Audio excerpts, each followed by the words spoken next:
Bismillahirrahmanirrahim. Assalamualaikum warahmatullahi wabarakatuh. Alhamdulillahi rabbil alamin. Wassalatu wassalam ala asyrafil anbiya wal mursalin wa ala alihi wa sahbihi wa man tabi'ahum bi ihsanin ila yaumiddin wa sallama tasliman katsiran.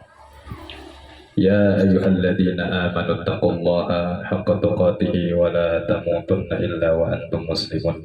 Amma ba'd. Ya, kita semua bersyukur pada Allah Subhanahu wa taala. Hari ini kita kembali diberikan kebahagiaan oleh Allah Subhanahu wa taala.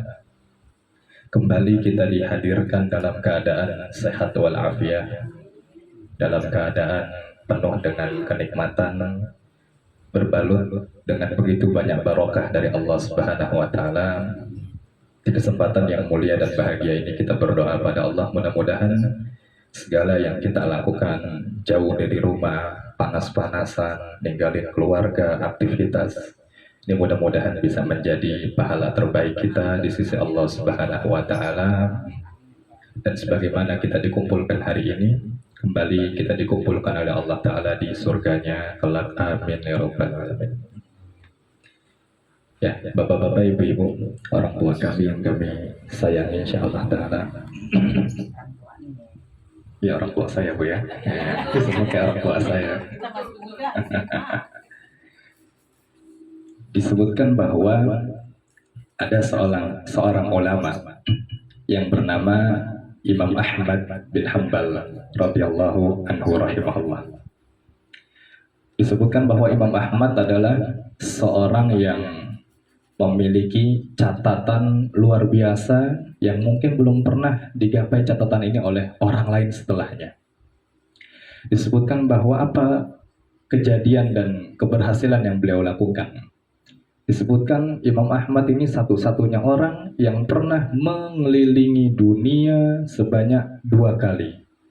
Mengelilingi dunia 2 kali di zaman waktu itu. Belum ada pesawat, mobil, macam-macam, G-Maps juga nggak ada. Mengelilingi dunia 2 kali. Dan ajibnya, luar biasanya adalah disebutkan pada saat beliau mengelilingi dunia 2 kali tadi, ini ternyata bukan buat jalan-jalan, bukan buat rihlah, bukan buat leha-leha. Ternyata untuk apa? Disebutkan selama 2 kali perputaran beliau mengelilingi dunia, itu hanya untuk mencari ilmu, mengambil hadis-hadis Nabi Sallallahu Alaihi Wasallam. Mengelilingi dunia bukan buat jalan-jalan, buat nyari ilmu, buat menggali hadis-hadis Nabi Sallallahu Alaihi Wasallam. Ini kayaknya kalau tidak ada motivasi tersendiri, tidak mungkin beliau mau meninggalkan semuanya, mengorbankan semuanya, sehingga bisa sampai mengelilingi dunia sampai 2 kali. Gak mungkin kalau nggak ada udang di balik bakwannya itu. Gak mungkin, pasti ada sesuatu yang beliau kejar. Ternyata ibu-ibu sekalian, bapak-bapak kami sekalian, yang membuat Imam Ahmad bisa sampai mengelilingi dunia sampai 2 kali, ini sebabnya luar biasa. Sebab itu yang insya Allah akan kita bahas sama-sama hari ini. Mudah-mudahan harapannya ke depan kita bisa lebih semangat lagi ta'limnya, kita semangat ngajinya. Dan kalau kita mau jujur, sebetulnya kita ini sudah dan sedang diberi bonus oleh Allah Subhanahu wa taala. Nabi kita yang mulia Sallallahu Alaihi Wasallam, begitu juga sahabatnya yang mulia Abu Bakar As-Siddiq dan beberapa sahabat lainnya, Nabi mengatakan bahwasanya sinnu ummati, usia umatku hanya berkisaran berapa sih? Situn wa sab'un, 60 sampai 70 tahun. Artinya saat ini kalau kita sudah lebih dari segitu, bonus dari Allah Subhanahu wa taala. Namanya bonus, ini bisa disebut sebagai kesempatan kedua. Belum tentu kesempatan ketiga datang. Maka di kesempatan kedua ini kita harus memanfaatkan yang Allah berikan untuk semata-mata menjadikan kita manusia-manusia yang lebih baik, dan mudah-mudahan kita bisa kumpul kembali dengan keluarga kita di surganya Allah Subhanahu wa taala. Ya, Bapak-bapak, Ibu-ibu rahimani wa rahimakumullah. Setidaknya di sini mungkin kita akan bahas 3 hal saja yang mudah-mudahan ini bisa menjadi penggerak bagi kita terus semangat ngaji, semangat taklim, semangat kajian dan semisalnya. Disebutkan bahwa thalabul ilmi atau taklim seperti ini adalah shortcut kita, jalan pintas kita yang membuat kita semakin dekat, efisien menuju surganya Allah Subhanahu wa Ta'ala. Kita mau masuk surga, ketika mau masuk surga enggak? Kita nggak ada yang jawab saya nggak mau masuk surga, nggak ada. Semua dari kita pasti menjawab apa? Saya mau masuk surga.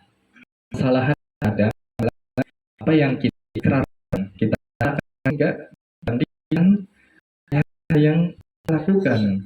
Ucapannya ke kanan tapi ternyata ke kiri.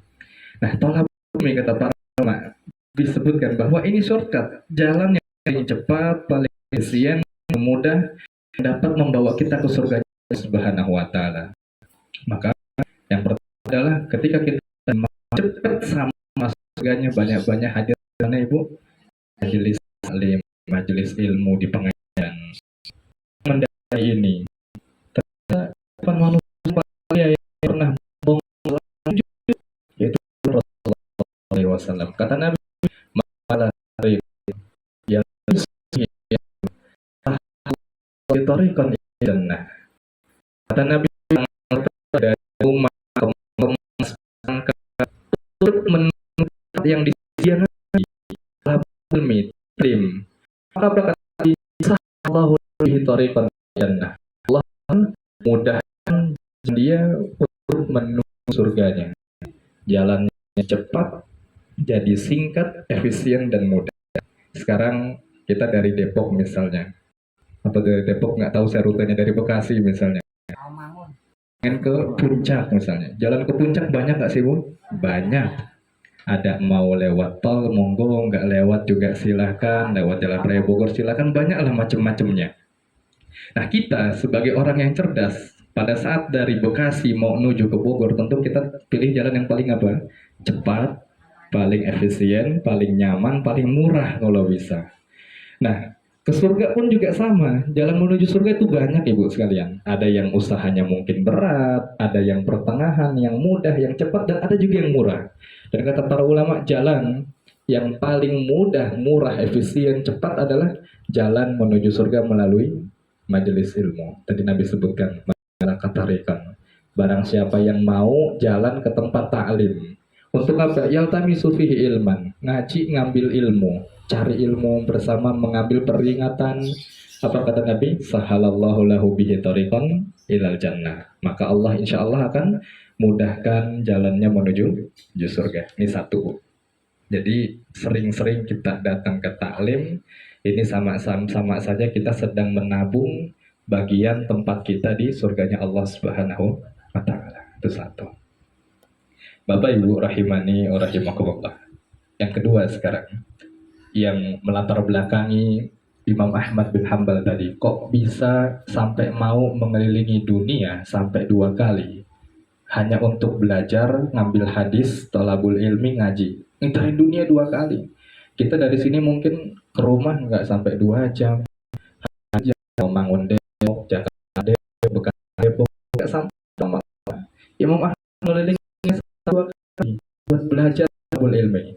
Nah, kan sebut tentang Imam Ahmad mau sampai 2 kali adalah yang kedua kata Nabi SAW ini yaitu ternyata majelis ilmu adalah sumber ketenangan hati kita. Taklim, majelis pengajian adalah sekali lagi sumber ketenangan hati kita. Apalagi alhamdulillah model ngajinya kayak gini. Pasca ngaji atau sebelum ngaji bisa disambi dengan makan, minum, ramah-tamah dengan teman lama kita, silaturahim. Ini double dapatnya, yaitu dengan majelis ilmunya bikin tenang, kemudian dengan ketemu dan silaturahimnya juga membuat tenang. Dan ini sebagai manusiawi harus kita lakukan, bahwa seorang mukmin Yang kuat kata Nabi Shallallahu Alaihi Wasallam, ahabbu ilallah minal mu'minid dhaif. Lebih dicintai oleh Allah daripada muslim dan mukmin yang lemah. Kuat lemahnya seseorang ini faktornya tiga, Bu, lebih besar. Paling besar faktornya tiga. Pertama apa? Faktor makan. Yang kedua faktor tidur. Dan yang ketiga faktor stres. Makan nih usia kita saat ini. Ya mungkin kita harus lebih sering mengkontrol dan masing-masing kita lebih tahu lah tentang ini. Yang kedua adalah faktor tidur. Kapan kita bangun, kapan kita tidur. Dan ibu sekalian, tidur yang terbaik adalah bukan tidur yang banyak, tidur yang lama, bukan. Kata para ulama adalah tidur yang berkualitas. Bagaimana tidur yang berkualitas? Nabi kita mengajarkan, kalau seandainya ba'da isya, nggak ada kegiatan, ya sudah langsung tidur. Kalau nggak ada kegiatan.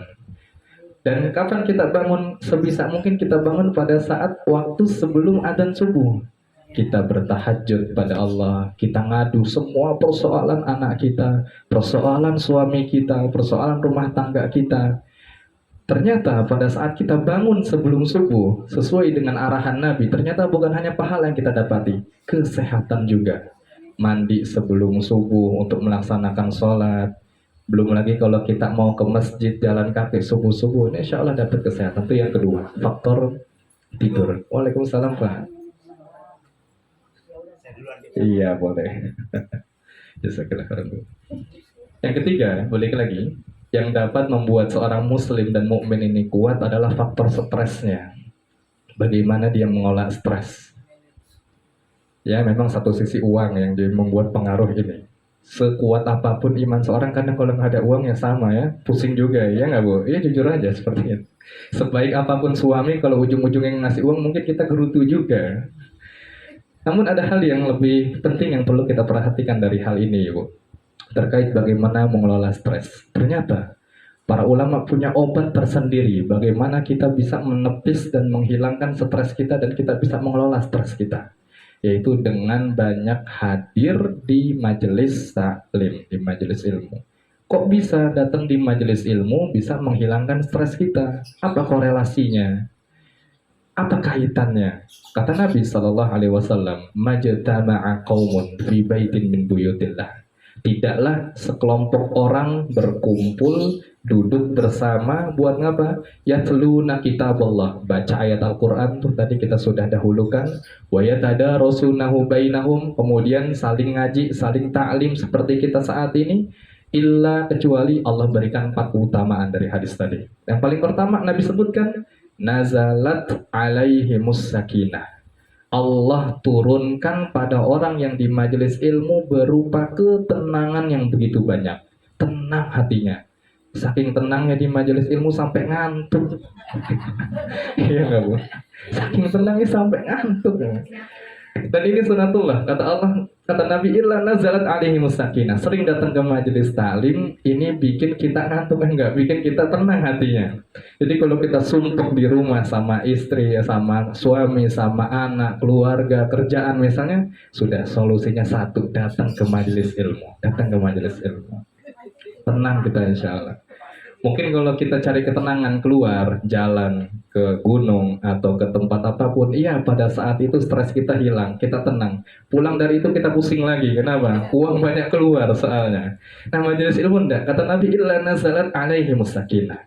Nabi katakan Allah akan turunkan ketenangan.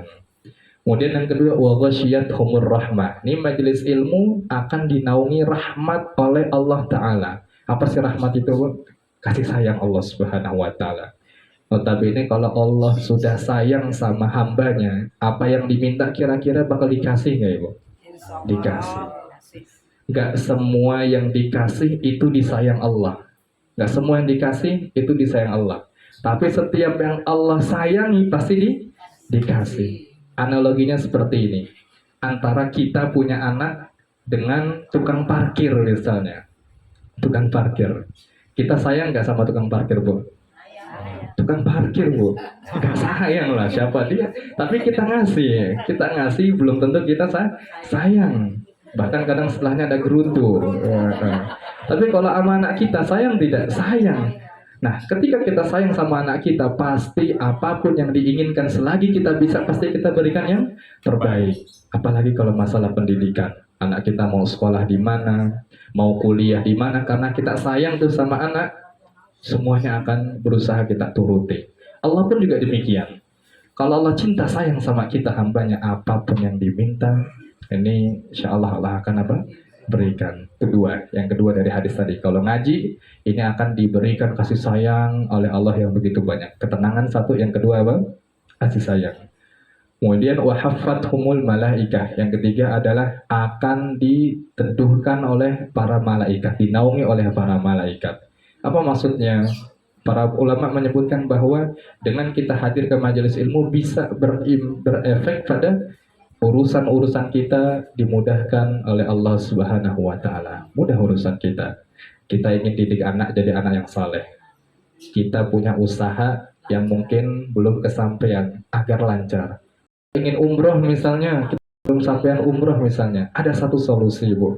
Rutin saja datang ke majelis ta'lim sambil berdoa, ya sambil berusaha, insya Allah Allah akan berikan jalan kemudahan tersebut. Ini ketiga, Allah mudahkan jalannya.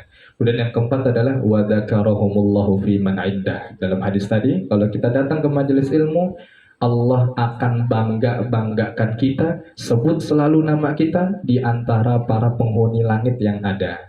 Penghuni langit yang ada. Analoginya gini, Ibu. Kalau kita disebut oleh RI 1 nama kita Fulan bin Fulan atau Fulanah binti Fulan di medsosnya RI 1 misalnya, karena kita melakukan kebaikan, kinerja yang luar biasa, seluruh orang Indonesia tahu kita melakukan hal tersebut, bangga nggak kira-kira? Kita bangga pasti, Bu. Ini baru yang menyebut adalah pimpinan kita sebatas negarawan. Bagaimana kalau yang menyebut ini pimpinan kita Rabbul Izzati Amma Yasifun? Semua orang, semua makhluk tunduk pada pimpinan ini, yaitu Allah Subhanahu wa taala. Tentu pada saat kita disebut-sebut ya fulan, bahwasanya di bumi ada saat ini orang yang sedang ngaji, mereka itu orang-orang yang hebat, maka tentu kita akan apa? Bangga. Balik lagi ke poin yang kedua. Majelis taklim, Bapak Ibu sekalian, ini bisa berdampak pada apa? Membuat hati kita menjadi tenang. Jadi tenang. Tenang itu apa sih? Kita menemukan masalah, kita bisa mengontrol amarah kita, mengontrol emosi. Kita mendapatkan suatu musibah, kesabaran kita insya Allah lebih dominan. Ini kalau segala sesuatu disikapi dengan tenang. Tapi kalau tidak ada ketenangan, rasanya hati kita itu sempit, nggak ada solusi lagi, nggak ada jalan keluar lagi. Hasil apa? Kita melakukan dosa, melakukan hal-hal yang Allah larang ternyata. Nah, maka nih tolabul ilmi di waktu-waktu seperti kita saat ini sangat dianjurkan untuk memberikan dampak apa? Ketenangan dalam hidup kita. Apalagi mohon maaf barangkali Ibu saat ini ada sebagian anak kita yang jauh sama kita, merantau atau kerja atau kuliah di tempat saat ini nggak sama kita. Apalagi mungkin jika di antara kita punya anak cuma satu, udah gitu anaknya jauh saat ini sama kita. Kita sebagai orang tua pasti was-was.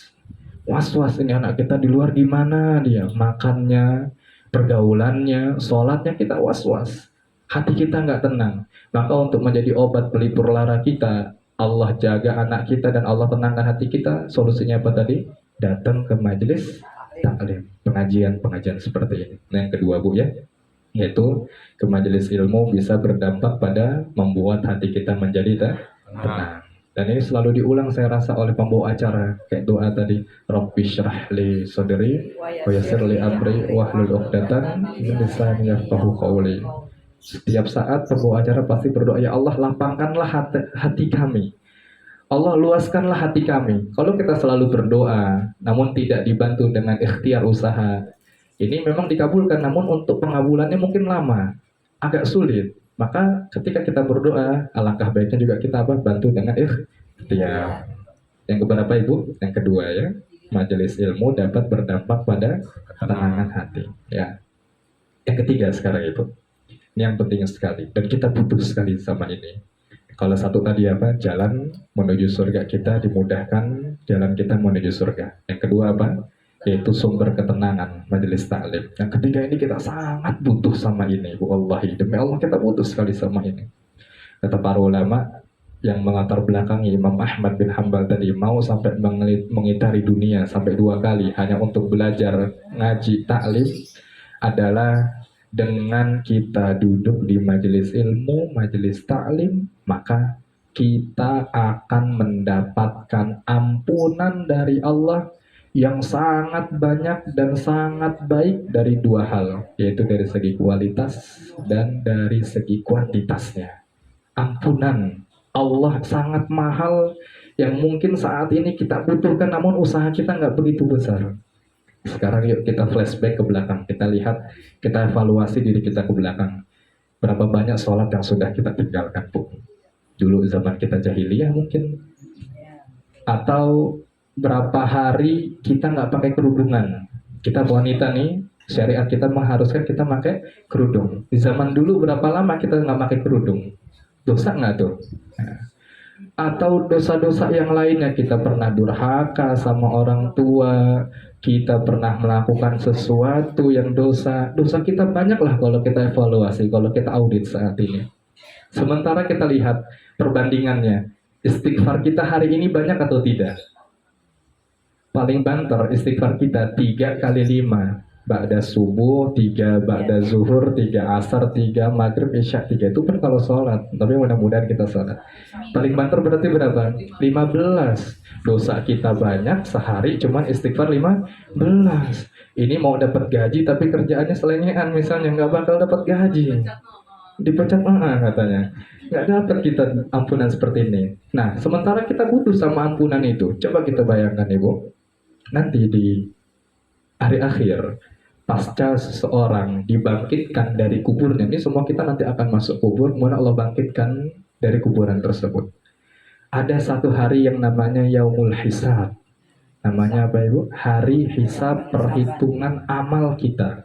Bukan hanya dihitung, itu hari akan diminta pertanggungjawaban semua yang kita lakukan. Allah sebutkan dalam surah Al-Kahfi, la yughadiru shaghiratan wala kabiratan illa ahsaha.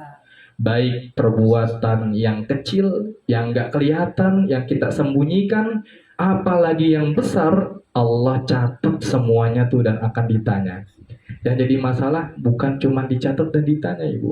Yang jadi masalah adalah yang nanti bertanya kepada kita saat itu adalah Allah yang selama ini ngasih nikmat buat kita, yang selama ini ngasih berbagai macam rezeki buat kita.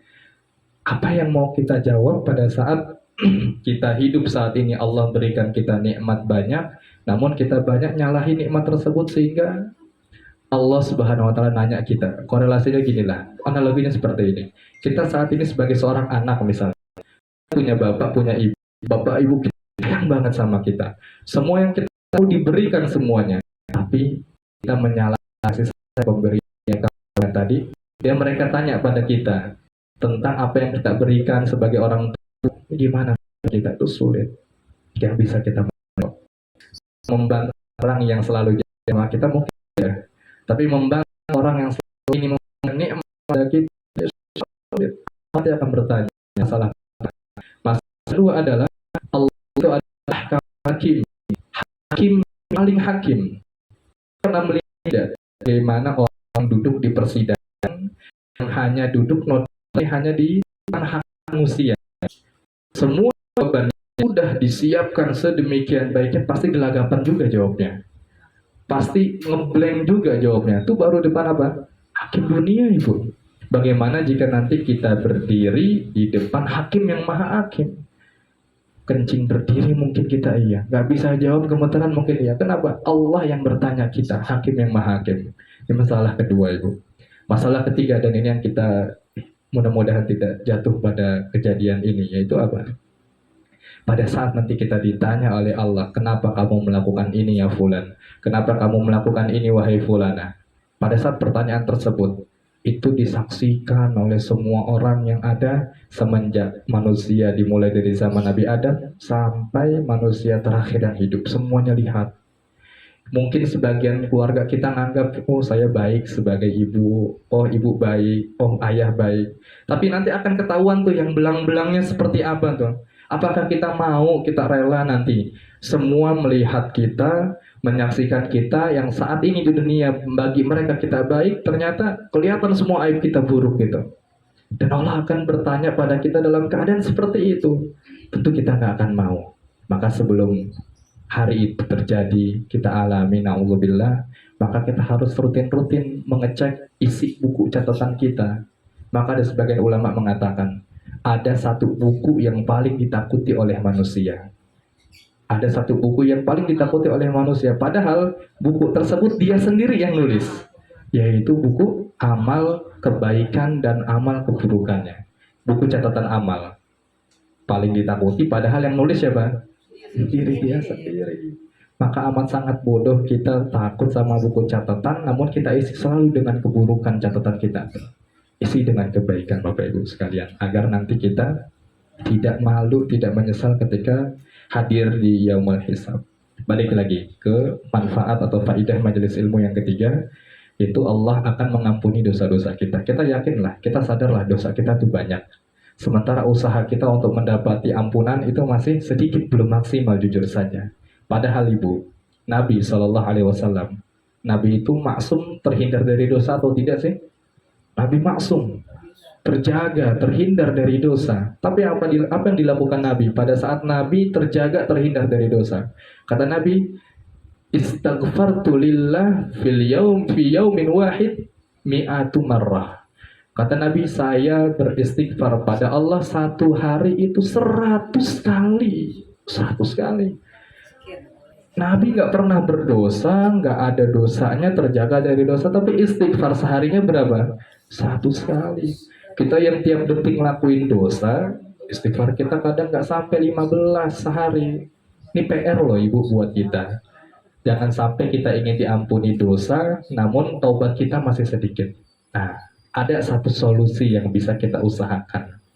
Dan ini maha rahmannya Allah. Allah berikan ini sebagai kesempatan buat kita menghapus dosa-dosa kita. Apa itu jalannya Ibu?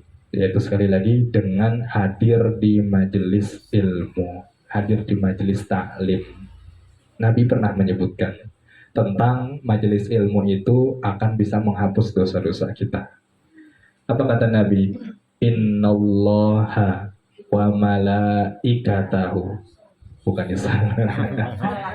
Itu Al-Quran ya. Hatta namlata fi juhriha wa hatta al-huta la yusalluna ala muallimin nas al-khair. Kata Nabi apa? Satu, sesungguhnya Allah. Yang kedua, serta para malaikatnya. Yang ketiga, seluruh makhluk yang ada di langit, makhluk yang ada di bumi. Yang keempat, sampai semut-semut yang ada di dalam lubangnya. Semut itu banyak atau sedikit sih, Bu? Bukan banyak lagi, banyak kalau orang Jawa. Banyak. Semut di rumah saya aja nggak kehitung tuh. Apalagi kalau kita kalkulasi semut yang ada di rumah kita semua. Semut itu banyak. Kemudian kata Nabi, hattal huta fi bahriha. Sampai ikan yang ada di air. Yang ada di laut, di danau, di sungai, di got, di kali. Ikan itu banyak. Jangankan jumlahnya, jenisnya saja banyak. Sampai ada ikan-ikan yang nggak kita tahu namanya itu ikan apa. Nah, kata Nabi, tadi objek yang begitu banyak, malaikat, seluruh makhluk, tanaman, semut-semut, ikan-ikan, ngapain mereka? La yusalluna, mereka memohonkan ampunan ala muallimin al-khair, untuk orang-orang duduk di majelis ilmu. Untuk orang duduk di majelis ilmu diampuni, diminta ampunan oleh makhluk-makhluk yang tadi gitu banyak. Jadi kesimpulannya adalah kita masuk ke majelis ilmu dengan dosa yang banyak, insya Allah keluar dari majelis ilmu kita keluar dengan dosa yang bersih. Ini harus kita yakini Ibu, karena Nabi yang menyebutkan demikian. Nabi itu ada as-sadiqu wa'dil amin. Nabi itu selalu jujur, selalu amanah, dan selalu terpercaya. Ucapannya nggak ada yang bohong. Allah katakan di surah An-Najm, wa ma yantiqu 'anil hawa in huwa illa wahyu yuha. Semua yang diucapkan Nabi adalah wahyu dari siapa? Allah Subhanahu wa taala. Wahyu bimbingan dari Allah. Kata Nabi apa tadi? Kita masuk majelis ilmu, banyak dosa, berlumuran dosa, insya Allah keluar dari majelis taklim, dosa-dosa kita diampuni oleh Allah Subhanahu wa taala. Kita harapnya jangan berkurang, Bu. Habis kalau bisa dosa-dosa kita, insya Allah. Dari hadis yang tadi kita baca, kita sebutkan ampunan yang datang kepada kita ini jauh lebih baik jika dibandingkan dengan istighfar kita, taubat kita dari dua hal. Pertama dari sisi kuantitas, yang kedua dari segi kualitas. Pertama kuantitas jumlah. Kita bandingkan istighfar kita sehari tadi berapa, bisa dihitung jari ya. Mungkin 15. Tapi kalau saat kita masuk majelis taklim, kita dapat istighfar itu nggak terhitung jumlahnya berapa, Bu. Sebanyak itu semut, sebanyak itu ikan, sebanyak juga istighfar yang kita dapati ketika kita masuk majelis ilmu. Jadi ini apa? Banyak dari segi kuantitas jumlahnya. Jadi pada saat kita masuk majelis taklim, kita dapat bonus istighfar yang sangat begitu banyak. Itu satu. Dapat lebih banyak dari segi jumlahnya, kuantitas. Yang kedua, istighfar kalau kita duduk di majelis ilmu, ini jauh lebih baik dari segi kualitas, dari segi bobotnya. Kalau kita doa sama Allah, ini kira-kira langsung dikabulkan atau ada pending dulu sih kadang-kadang? Kadang ada dikabulkan, kadang ada ditunda dulu. Kenapa? Karena barangkali kita ada harta haram yang masih kita makan, entah riba pakaian, riba rumah, riba kendaraan, atau masih ada orang lain yang kita zolimi. Itu pada saat kita berdoa itu menjadi penghalang untuk Allah kabulkan doa-doa kita. Di zaman Nabi ada orang yang berdoa ini sudah menempuh jalur agar dikabulkan. Tapi kata Nabi apa? Dia nggak dikabulkan doanya. Kenapa? Wa malbasuhu haram, bajunya dari sesuatu yang haram, wa ghudhiya bil haram, makanannya dapat dari yang haram. Gimana Allah mau kabulkan? Jadi kalau kita bertaubat sama Allah nih saat ini, berdoa, iya dikabulkan. Namun terkadang ada penundaan. Kenapa? Kita banyak melakukan dosa, kesalahan, kezaliman. Tapi kalau seandainya yang doa itu malaikat, yang berdoa itu semut-semut, yang berdoa itu ikan-ikan, yang nggak pernah bermaksiat sama Allah. Yang Allah sebutkan di dalam Al-Quran, yusabbihu lillahi ma fis samawati wa ma fil ardh. Semut, ikan, tumbuh, semuanya kerjaannya cuma bertasbih, puji Allah berada pada Allah. Kira-kira pada saat mereka berdoa itu langsung dikabulkan atau ada penundaan dulu kira-kira, Bu? Pasti dikabulkan. Insya Allah pasti dikabulkan. Nah ini yang kita harapkan. Pada saat kita duduk di majelis ilmu, ini kita dapat istighfar satu yang begitu banyak. Yang kedua, ampunannya ini berbobot, berkualitas. Kenapa? Karena yang mendoakan kita ini makhluk yang tidak pernah berdosa. Malaikat, semut-semut, dan ikan-ikan. Nah, maka ibu sekalian, ini kita harus jadikan motivasi buat kita. Saya kalau mau dosanya diampuni, saya harus rutin masuk ke tempat majelis taklim buat ngaji. Kenapa? Saya datang bawa dosa yang banyak, insya Allah keluar dari majelis, saya akan dapati dosa saya bersih dari pencatatan-pencatatan tersebut. Ini harus kita jadikan motivasi, Bu. Cukuplah dulu saja kita melakukan dosa. Cukuplah dulu saja kita melakukan kesalahan. Sekarang cukup untuk ajang perbaikan diri. Ya minimal kalau kita nggak bisa ninggalin semuanya, minimal jangan ditinggalkan seluruhnya. Jangan sampai lupa lagi. Minimal sebagiannya ada kerjakan. Minimal ada kerjakan sebagiannya. Maka ibu-ibu sekalian, ini di antara yang melatar belakangi Imam Ahmad tadi bahwa beliau keliling dunia bisa sampai 2 kali. Ini bukan buat jalan-jalan sekali lagi, buat nyari ilmu. Ternyata apa? Ada begitu besar keutamaan yang beliau kejar. Di antaranya apa tadi? Kita berharap akan diampuni dosanya oleh siapa? Allah Subhanahu wa Ta'ala. Ya, yang keempat dah, tambah lagi satu lagi. Keutamaan kalau kita datang rutin sering ke majelis taklim, apalagi disambi dengan silaturahim seperti ini, memberikan makan seperti ini. Apa kata Nabi Shallallahu Alaihi Wasallam? Datang ke majelis taklim ini adalah ibadah yang setara dengan jihad fisabilillah. Setara jihad fisabilillah. Jihad fisabilillah ini diantara amalan yang memiliki pahala sangat besar daripada ibadah-ibadah lain. Saat ini kita mau jihad di mana, Bu? Nggak bisa. Kita nggak bisa berjihad. Kita mau kayak orang teman-teman kita, saudara kita di Palestina. Kita belum tentu kuat. Kita belum tentu kuat. Lagi hamil, dengar bom, brojol, iya janinnya nanti. Ketika sakit, rumah sakitnya dibom, nggak ada yang mengobati, kita nggak kuat lah. Karena mereka kuat sehingga mereka lah yang Allah pilih. Dengan keadaan seperti ini, tugas kita apa? Ngambil ibrah, ngambil hikmah dari kejadian mereka. Nah, jihad ini adalah amalan yang terbesar. yang Allah Subhanahu wa taala sediakan buat kita. Kalau kita hadir di majelis taklim, kata Nabi, ini pahalanya setara dengan jihad fisabilillah. Nabi pernah mengatakan, "Man kharaja fi talabil ilmi fahuwa fisabilillah hatta yarji'a." Masya Allah. Kata Nabi, barang siapa yang dia keluar dari rumahnya, mau naik mobil, kayak naik kereta, kayak naik ojek, kayak keluar dari rumahnya, mau ngapain? Untuk datang ke majelis taklim, datang ngaji, maka kata Nabi, fahuwa fisabilillah. Dia tercatat seperti orang yang jihad fisabilillah hatta yarji'a, sampai dia kembali lagi ke rumahnya. Jadi 2 jam kita di sini, 3 jam kita di sini, di perjalanan dan pulang, ini setelah itu pula kita dihitung pahala jihad fisabilillah. Ini Masya Allah Ibu, jihad fisabilillah kita tuh nggak bisa lah saat ini untuk dapat pahala dari situ.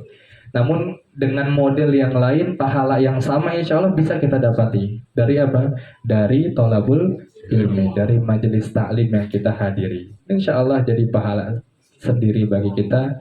Mudah-mudahan bisa memberatkan timbangan kebaikan kita dan mengurangi beban timbangan-timbangan keburukan kita. Insya Allah ta'ala. Barangkali sampai sini saja Ibu.